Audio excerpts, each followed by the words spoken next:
Bonjour les paroissiens.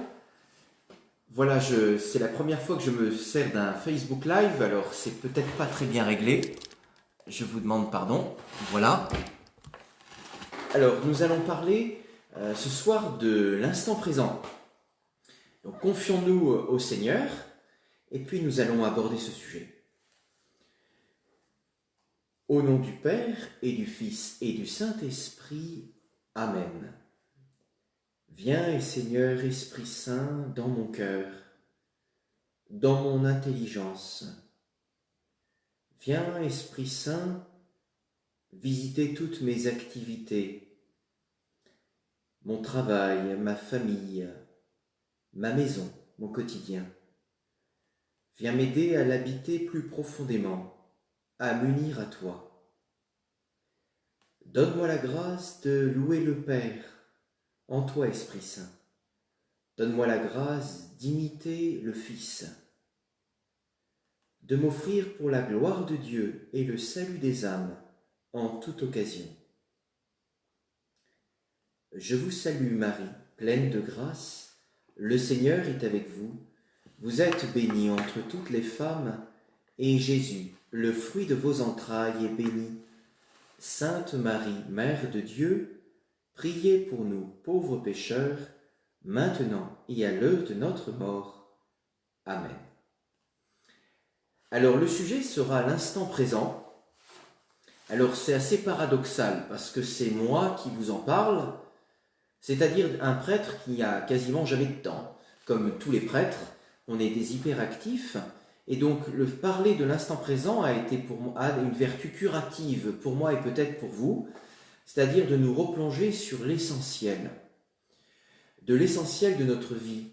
Souvent le temps passe et nous l'égrénons, un peu à toute vitesse, nous manquons de temps, nous n'avons pas assez de temps, nous sommes en colère contre le temps qui manque, nous pestons et nous subissons le temps plus que nous en profitons, c'est-à-dire que nous devrions en tirer profit et nous devrions aussi investir ce temps pour grandir humainement et spirituellement. Et souvent, nous espérons à la fin de ce temps enfin avoir le temps, un peu comme si nous rêvions de vacances ou des loisirs.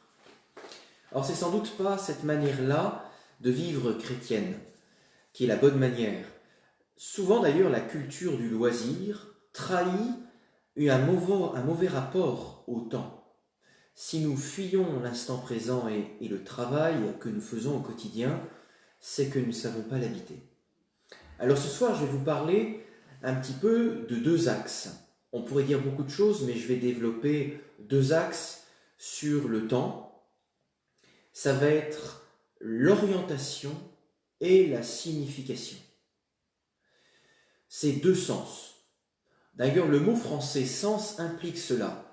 L'orientation, la direction, et la signification de ce qu'on vit. Dans la notion de l'instant présent chrétien, il y a à la fois l'orientation, une direction, qui éclaire le présent, un futur qui éclaire le présent, et en même temps, un présent qui est pleinement vécu, qui est une qualité en soi, une union. Alors je vais commencer par la notion d'orientation, qui sans aucun doute est celle qui en ce moment, étonnamment, est celle qui manque le plus. On a parlé plus facilement de la seconde, la signification, que l'orientation. Donc je vais commencer par l'orientation. Notre temps que nous vivons est orienté vers un terme. Et pour parler de cela, je vais aborder trois points. La mort, la notion de fondement et la notion d'espérance, qui implique la notion des fins dernières. Notre temps est orienté vers un terme. Dans la philosophie grecque, le grand penseur Aristote expliquait le réel par trois causes. La cause matérielle, la cause efficiente, la cause formelle et la dernière cause qu'il appelait la cause des causes ou la reine des causes, ce qui donnait le plus d'explications aux choses, c'est que chaque chose a une finalité et est orientée vers un terme. Ainsi, si j'existe, j'ai une finalité. Je suis orienté vers un terme. Et nous savons que le terme de la condition humaine, c'est la mort. Et si nous sommes chrétiens, nous savons que le terme de la condition humaine va plus loin que la mort, parce qu'il y a la résurrection, parce qu'il y a l'immatérialité et l'incorruptibilité de l'âme, et parce qu'il y a la vie éternelle. Toujours est-il, ce regard vers la mort et ce regard vers l'au-delà oriente ma vie. Je suis orienté vers ce terme. Et c'est très important, dans cette dimension orientée, de tout d'abord penser la mort et penser la valeur de l'instant présent par rapport à la mort. Et c'est peut-être sans doute ce qui fait défaut en ce moment, où nous sommes un petit peu nous avions, dans notre culture récente, oublié l'accueil de la vie. Nous avons perdu le sens des petits, de l'enfant à naître, de l'accueil de la vie. Et en ce moment, nous sommes en train de perdre le sens de la mort. On ne veut pas parler de la signification de la mort. Monsieur Google avait pensé, dans L'homme amplifié, l'être qui va vivre pendant 1000 ans. C'est un peu cette idée utopique du transhumanisme. Et en ce moment, quelque part, il peut parfois avoir de l'acharnement thérapeutique et il peut aussi avoir un oubli de la mort. Or, c'est normal à 80, 90 ans qu'on meurt. Ce n'est pas une maladie de mourir. C'est normal. Et donc, nous devons accepter la dimension cyclique de la vie. Des générations me succéderont et des générations m'ont précédé. Je dois accueillir la vie et moi-même je mourrai. Si nous n'acceptons pas la vie, nous ne mesurons pas la préciosité de la vie. C'est un point essentiel. La mort nous enseigne la préciosité de la vie. Chaque moment est peut-être mon dernier moment. Sinon, je vis dans un éternel soi-disant présent et quelque part, je ne le vis pas à fond parce que je ne mesure pas sa préciosité. Si j'ai conscience que aujourd'hui peut être mon dernier jour, je ne dis pas cela en tant que chrétien, mais simplement, j'allais dire, humainement, comme un bon philosophe dirait, apprendre à vivre, c'est apprendre à bien mourir. Ça me permet de goûter l'instant présent comme quelque chose d'unique. Et aussi comme mon dernier héritage. Je dois faire un tri dans mes activités, peut-être pour vivre de manière intensive celles que je vais vivre comme étant les dernières, et comme pour choisir aussi les meilleures actions que je pourrais faire si c'était les dernières, voire même pour un dernier héritage pour les autres. Donc ça implique véritablement une orientation. Ce n'est pas du tout le cas si nous revendiquons l'éternelle jeunesse, le fait de ne pas mourir, et le fait de ne pas se situer dans un cycle de la vie, la naissance à la mort, où finalement il n'y a rien après moi. Et c'est très étonnant de voir que dans cette crise du corona, du confinement, où finalement on a peur de la mort, ce n'est pas simplement que les personnes âgées qui ont peur de la mort. D'ailleurs, toutes les personnes âgées n'ont pas forcément peur de la mort. Elles ont parfois plus peur de la mort sociale, relationnelle, psychologique ou spirituelle, quand elles sont chrétiennes. Mais dans la peur de la mort, c'est aussi tous les bien portants qui voient dans les possiblement mourants et les âgés leur propre mortalité. Et c'est un déni de condition humaine. Et pour bien vivre, il faut accepter sa finitude. Pour bien vivre, il faut accepter que nous sommes mortels.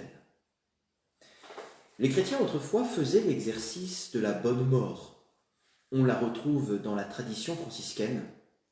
On la retrouve dans le bréviaire avec le Nunc Dimittis, c'est-à-dire le cantique de Siméon, quand le soir, les religieux, les prêtres, les diacres disent « Maintenant, Seigneur, tu peux laisser s'en aller ton serviteur ».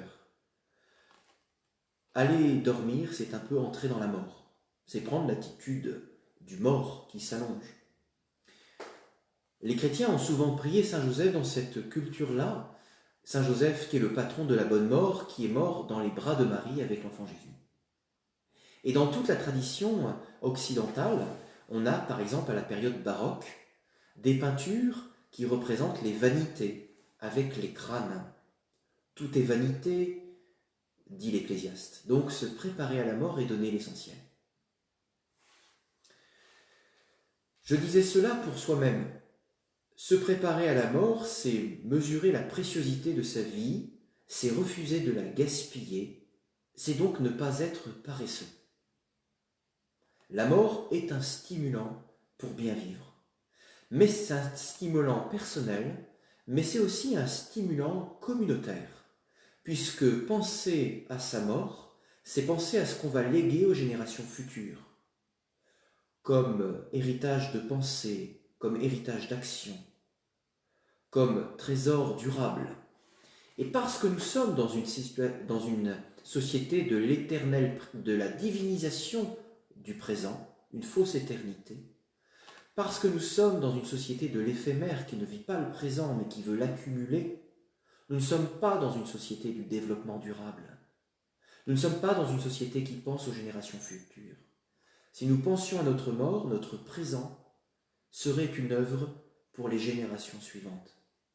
Nous ne pensons pas l'héritage, nous gaspillons ce temps que pour nous, dans un éternel présent qui refuse sa propre mort. Donc là, il faut réapprendre à mourir, et c'est nécessaire. Réapprendre à penser le fait de pouvoir mourir. La société de l'éternel présent, du faux éternel présent, qui est toujours dans le désir de l'immédiateté, dont le nom est fort, ne connaît pas la notion de durée. Notre présent, notre instant présent, si c'est mon dernier temps ou mes derniers temps, je veux y laisser quelque chose. Et je m'y applique complètement. Nous verrons que ça donne une dimension d'effort. Ça évite du coup la paresse. Voilà pour la notion d'abord existentielle de penser la mort qui oriente mon présent. On va aborder maintenant la notion d'origine et de fondement. C'est un peu plus technique. C'est à la fois quelque chose de humain et à la fois quelque chose de surnaturel, de chrétien. Le fondement de l'homme n'est pas son origine. Pour le dire autrement, ce que j'ai dit sur la mort, c'est penser la mort, c'est la valeur du présent, pour l'instant présent. Et tandis que le fondement de l'homme, qui n'est pas son origine, c'est la libération du présent. Ainsi, l'origine peut être d'une certaine manière comparée au déterminisme. Je suis né dans telle famille.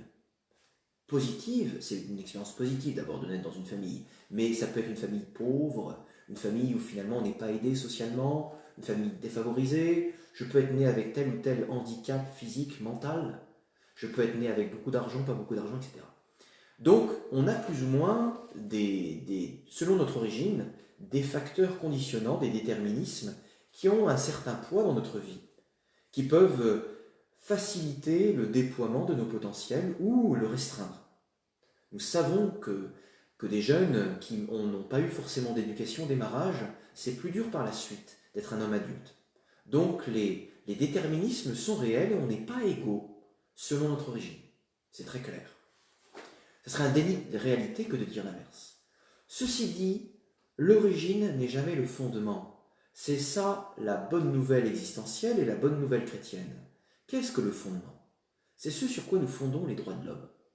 Le fondement, c'est que ma dignité de personne humaine n'est pas altérée par rapport à mon origine sociale, économique, familiale ou je ne sais quoi.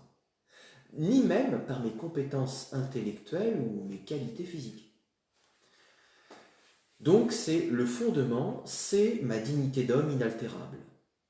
Donc on voit, ça ne conditionne pas mon origine en termes de droit. C'est donc mon fondement, c'est le fait que je suis quelqu'un et que personne d'autre me donne cette identité. Je suis moi-même. Si je n'étais pas et quelqu'un d'autre me donne ce que je suis, il faudrait que j'attende d'un autre que j'existe. Et non, j'existe et donc je suis. Ça, c'est l'expérience humaine. Et c'est une expérience de libération. Tu as une valeur parce que tu existes, tout court. Quelle que soit ton origine et ton conditionnement, ton fondement est plus grand que ton origine. C'est pour ça que les déterminismes ne sont jamais des absolus. Simplement philosophiquement, tu existes, tu as une valeur, et c'est un absolu. Et ce fondement-là, quelle que soit ton origine, te libère pour vivre l'instant présent. Tu as une valeur. Et c'est encore plus vrai au niveau chrétien. Quand le Christ nous donne le baptême, quand il met en nous la vie trinitaire, où nous devenons fils du Père, dans l'Esprit Saint, il touche à notre fondement. Nous sommes une personne humaine, digne d'être aimée, avec une valeur, et Dieu y met une valeur supérieure qui est de passer de la créature humaine au Fils adoptif dans le Fils, fille adoptive dans le Fils. Et ça, c'est la valeur fondamentale au-delà de tout conditionnement. Ce qui fait que j'ai à apprendre à vivre avec cette vérité, ce que j'ai une dignité.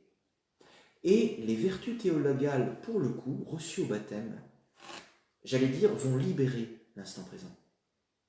Les vertus théologales vont déployer mon instant présent. La manière dont je vis la foi, l'espérance et la charité reçues au baptême vont libérer l'instant présent, qui n'est plus vu, j'allais dire, comme conditionnant, mais comme une expérience de rencontre avec Dieu, déployant ma personne. Quelles que soient les origines, le fondement est plus grand. Et ça, c'est important, parce que le Seigneur veut que nous rentrions là-dedans.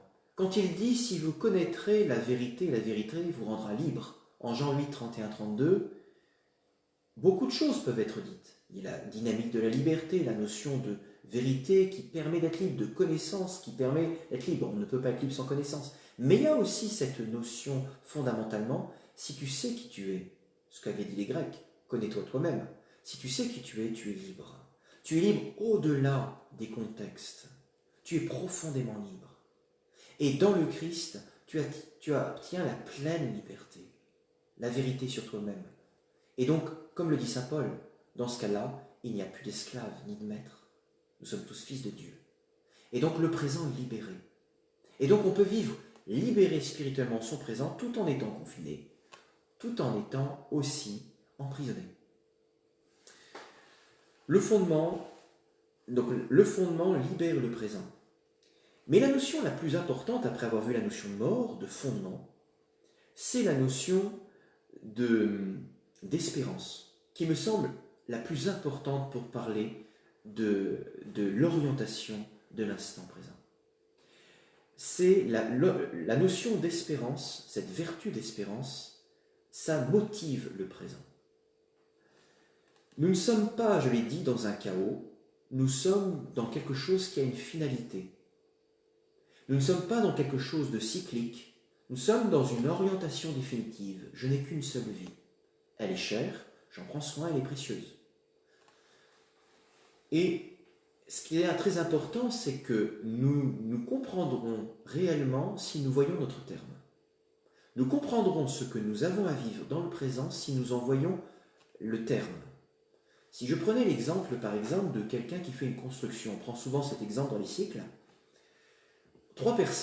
une personne rencontre trois tailleurs de pierre.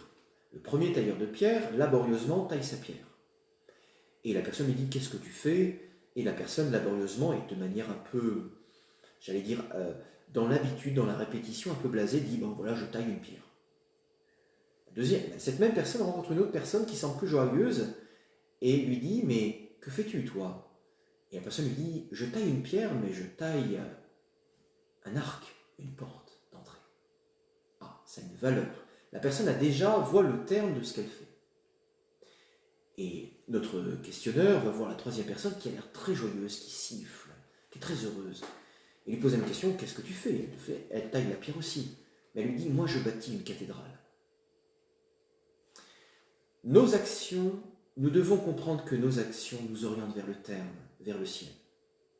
Nos actions nous préparent à être des saints, nous préparent à voir la Trinité. Si nous les vivons dans la vertu d'espérance, c'est-à-dire si nous sommes orientés dès à présent vers le ciel. Dans le christianisme primitif, l'espérance, la vertu d'espérance était représentée par l'encre, comme pour les bateaux. Le paradoxe, c'est qu'elle n'était pas représentée pour tomber dans l'eau. Elle était représentée vers le ciel, l'ancre, parce que nous sommes arrimés au ciel, nous sommes tractés. Le bienheureux Marie-Eugène a toujours parlé de la vertu d'espérance comme la vertu qui fait marcher. Nous allons vers le terme. On a souvent repris Saint Jean de la Croix quand il discutait, se reprenant d'un seul coup et disant souvent « halte là, vers le ciel ».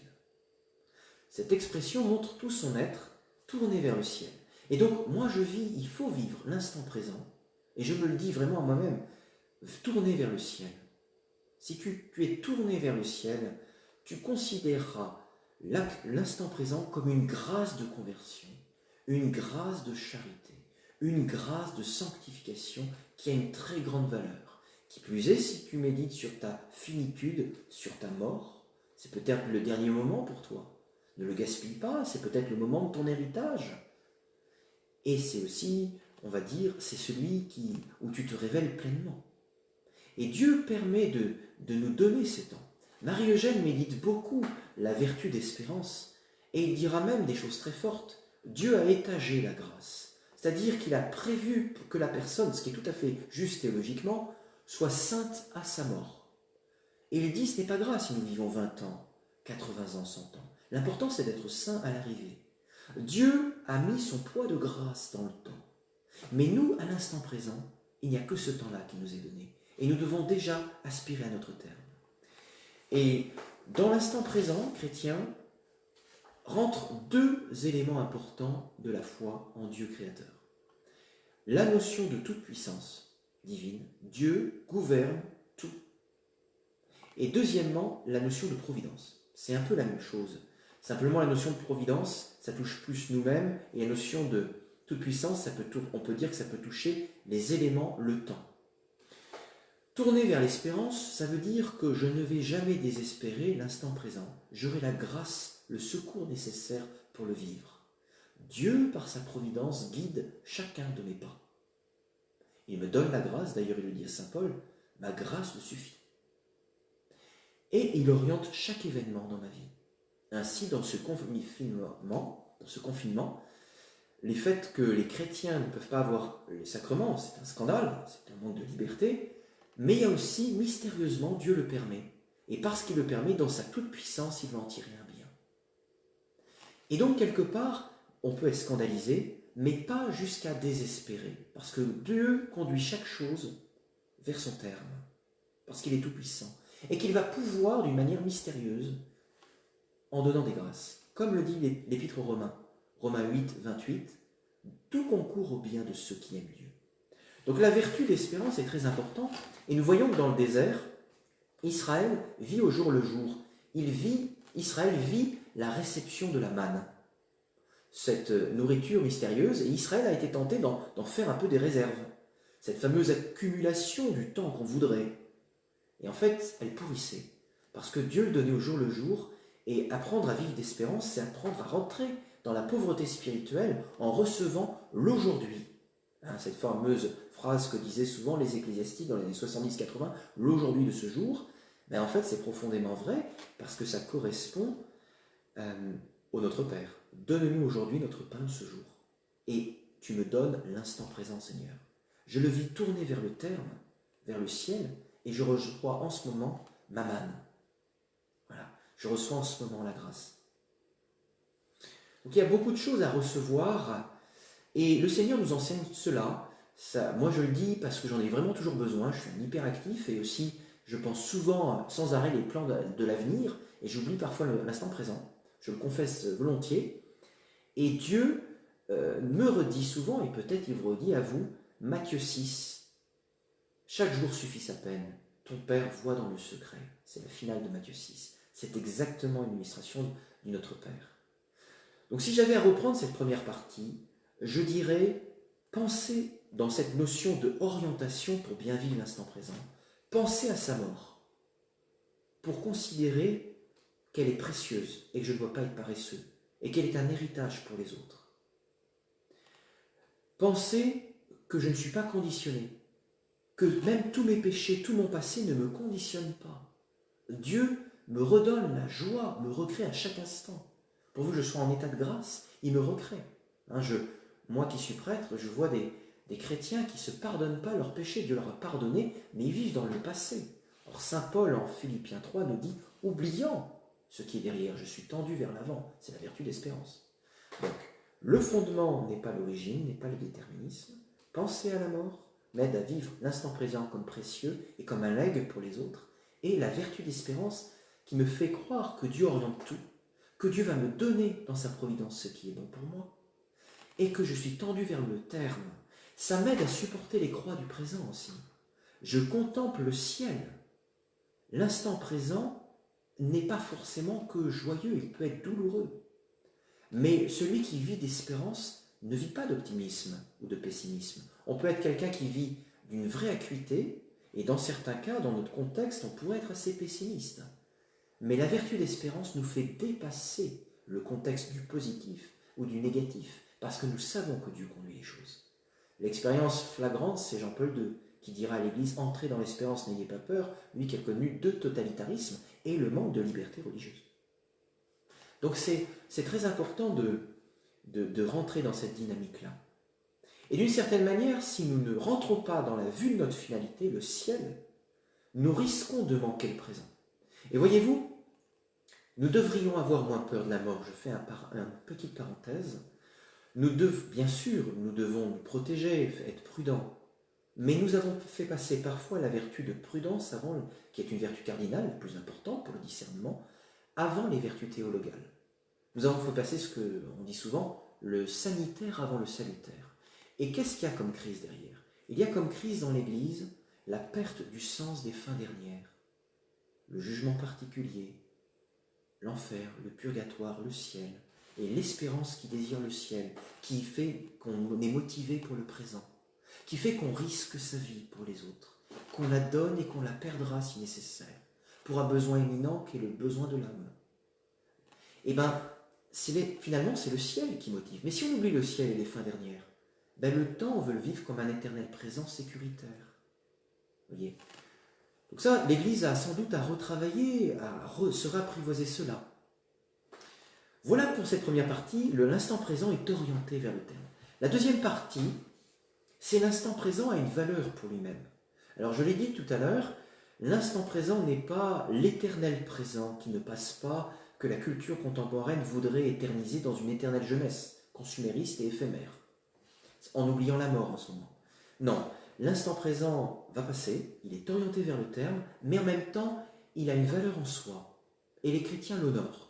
Et ça, c'est sans doute c'est un autre point qu'il nous faut développer. Nous avons cette expérience humaine, nous pouvons la faire sans être chrétiens, faire une expérience humaine un petit peu similaire, quand par exemple, dans l'expérience humaine, il semblerait que le temps soit suspendu.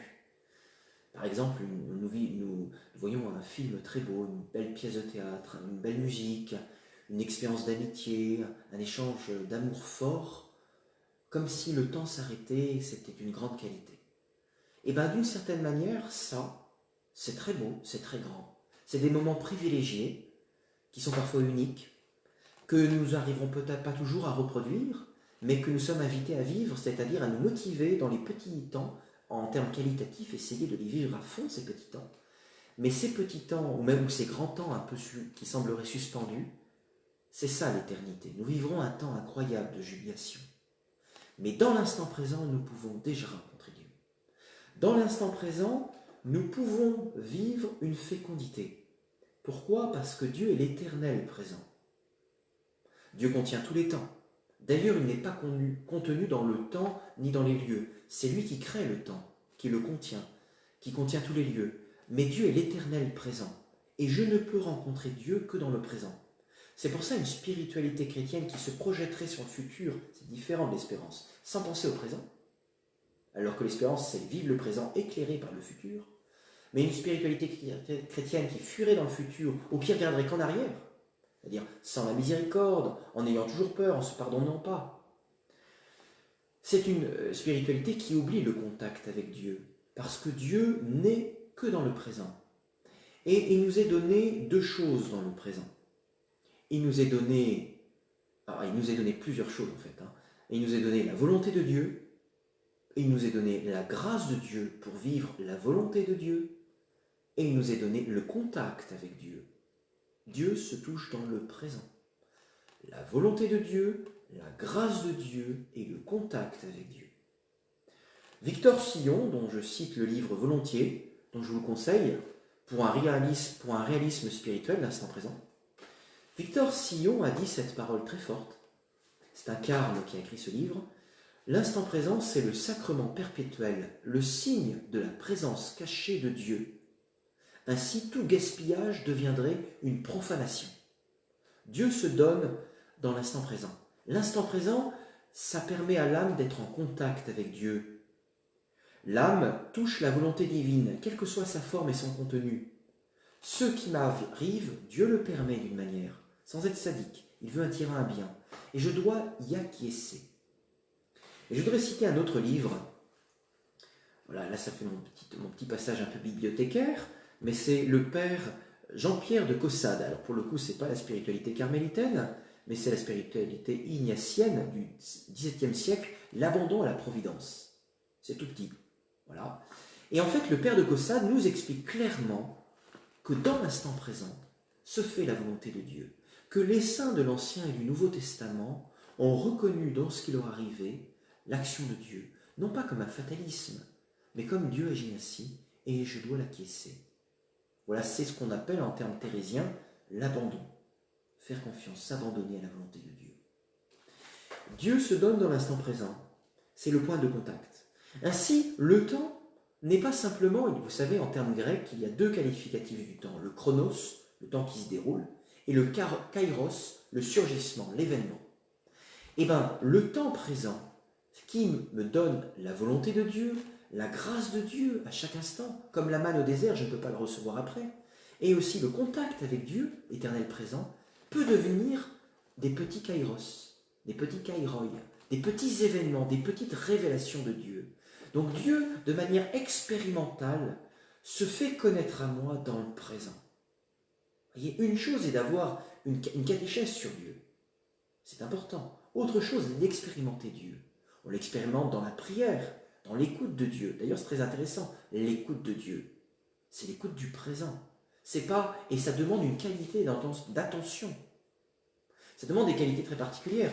On peut très bien entendre le bruit. On peut entendre le présent, c'est-à-dire l'événement se suivre. Mais on ne peut ne pas être disponible au présent, qui demande une qualité de concentration, qui demande un repos de l'âme, qui demande le fait d'avoir les mains libres. Sinon, Dieu ne peut pas le remplir de son présent. L'instant présent demande la foi. Est-ce que je suis sûr que Dieu va se révéler à moi dans ce que je suis en train de vivre? Père, non pas ma volonté, mais ta volonté. Et je l'accueille.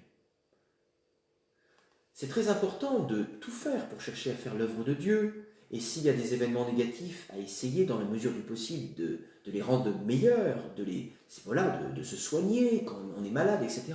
Mais à un moment donné, si ce n'est pas possible, il faut accueillir la volonté de Dieu. Et ne pas être en rébellion. Et la volonté de Dieu n'est pas toujours douloureuse. Elle peut être, et Dieu ne veut pas toujours les choses les plus terribles, les plus dures à faire. Elle peut être très simple. Voyez ? Et pour cela, il faut apprendre, j'allais dire, parfois à ne rien faire. Pour moi, c'est très dur. Apprendre à ne rien faire, c'est-à-dire s'arrêter et dire, mais Dieu est présent dans ce paysage. Dieu est présent là, maintenant. Halte là, à la vie éternelle. Et poser un acte de foi, se reconnecter à Dieu. Et c'est très important parce qu'à ce moment-là, la vie chrétienne est lieu de sanctification. Je touche Dieu, je touche le Saint dans l'instant présent. Et nous passons d'une vie d'accumulation qui voudrait rester dans un éternel temps suspendu, qui veut fuir la mort, etc. en ce moment, mais qui ne vit pas non plus orienté vers le ciel, ce qui pose un problème. Mais nous vivons dans un vrai temps sanctifiant. Un temps qui me transforme avec Dieu. Et c'est une vraie grâce. C'est la foi. Et c'est aussi la charité. C'est-à-dire que Dieu se donne à moi dans le présent. Et je peux y répondre. Je peux y répondre à moitié. Je peux refuser ce que je vis. Je peux m'y donner qu'à moitié. Ou je peux m'y appliquer de bon cœur et m'y livrer totalement, sans retenue, sans réserve. Comme disait la petite Thérèse, je choisis tout. Je choisis ses joies, ses croix, je choisis tout. Et c'est une vraie grâce.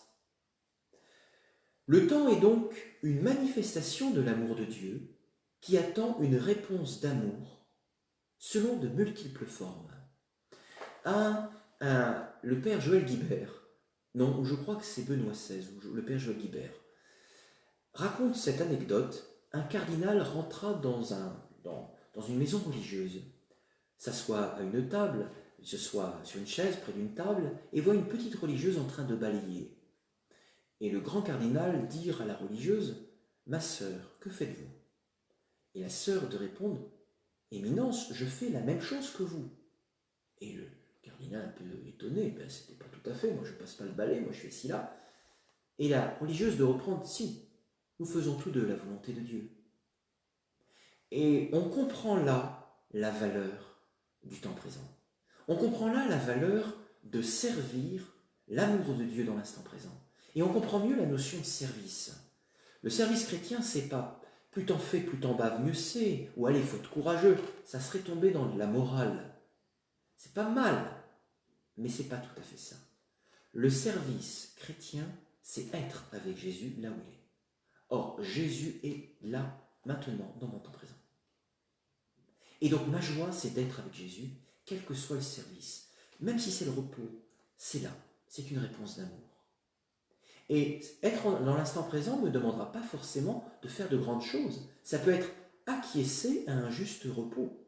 Dieu se donne à moi en me reposant.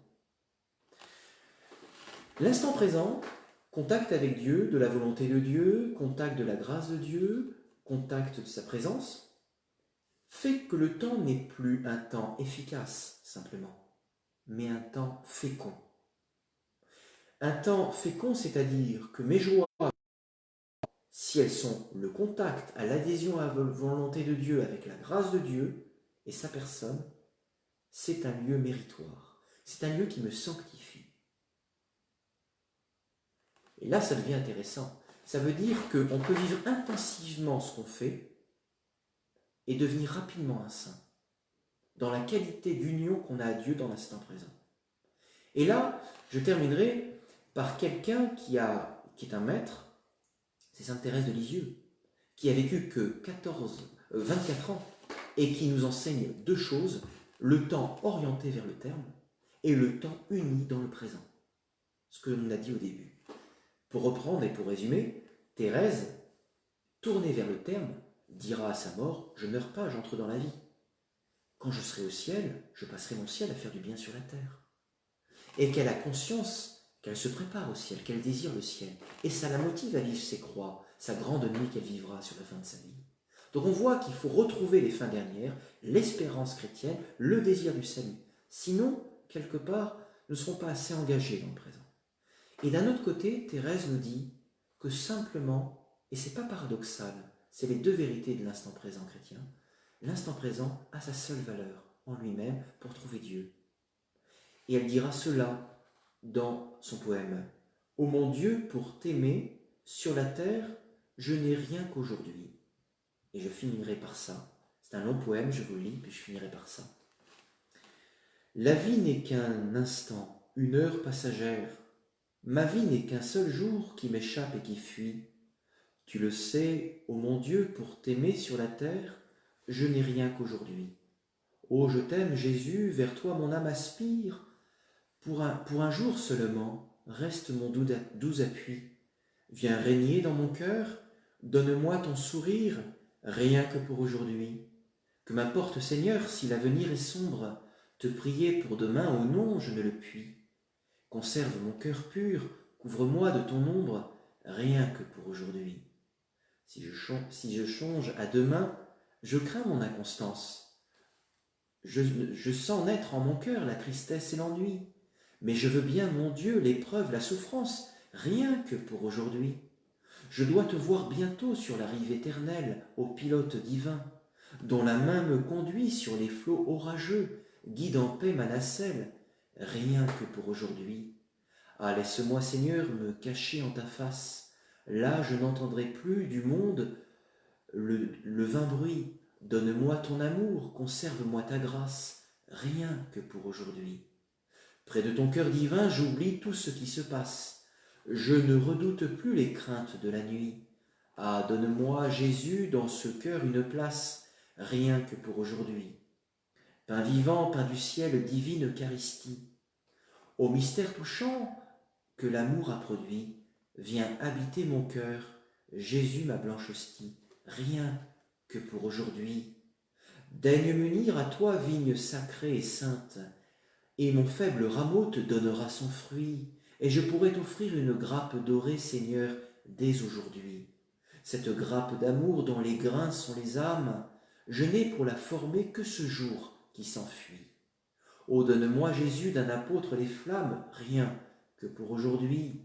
Ô Vierge Immaculée, ô toi la douce étoile qui rayonne Jésus et qui m'unit à lui, ô Mère, laisse-moi me cacher sous ton voile, rien que pour aujourd'hui. Ô mon ange gardien, couvre-moi de ton aile, éclaire de tes feux ma route, ô mon doux ami. Viens diriger mes pas, aide-moi, je t'appelle, rien que pour aujourd'hui. Je veux voir mon Jésus sans voile, sans nuage, cependant ici-bas je suis bien près de lui. Il ne sera caché son aimable visage, rien que pour aujourd'hui. Je volerai bientôt pour dire ses louanges quand le jour s'en couchant sur mon âme aura l'ouïe. Alors je chanterai sur la lyre des anges éternels, aujourd'hui, ainsi soit-il. C'est très beau de voir comment le passage à l'union à Dieu dans le poème de Thérèse va vers l'espérance, l'orientation. Et vous voyez, je terminerai par cette seule parole, la sainteté est possible dans l'instant présent. La sainteté n'est pas un programme à long terme. Dieu nous donne l'instant présent qu'aujourd'hui, et c'est assez pour se sanctifier. Bonne suite de chemin avec le Christ ressuscité.